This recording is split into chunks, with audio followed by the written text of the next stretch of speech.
High. 25শে November ছিল আমাদের কলেজে ইন্টারনাল এক্সাম আর তার সাথে অ্যাসাইনমেন্ট জমা, যেটা আমি জানতেই পারিনি।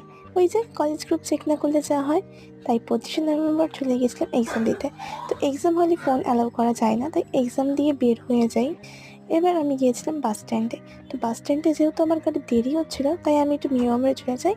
আর আমার বোন আমাকে বলেছিল যে তার জন্য কিছু একটা পেস্ট্রি নিয়ে যেতে। তো আমি আমার বোনের জন্য নিয়ে গেছিলাম একটা পেস্ট্রি। তো এখানে প্রচুর পেস্ট্রি ছিল, আমি খুব কনফিউজ। তো বোনের জন্য একটা পেস্ট্রি নিয়ে নিই। অ্যান্ড দেন তারপর আমার বাস একটু লেট ছিল, তাই আমরা ভি মার্টে চলে যাই। আর এখানে এসে আমার চোখে পড়লো এই মেকআপ প্রোডাক্টগুলো। বিশ্বাস করো, আমার হাতে একটা টাকা নেই, কিন্তু আমার সব কিছু কিনতে ইচ্ছে করছিল। যাই হোক, চোখ বন্ধ করে সেখান থেকে বের হয়ে যাই। মেকআপ পরা নিতে পেরে তো কি হয়েছে, সেলফি তো নিতেই পারি। এরপর চলে যাই বাস স্ট্যান্ডে এবং বাড়ি ফিরে বোনকে দিতেই বোনের জন্য আনা পেস্ট্রিটা। আমার জন্য? না না, থ্যাংক ইউ।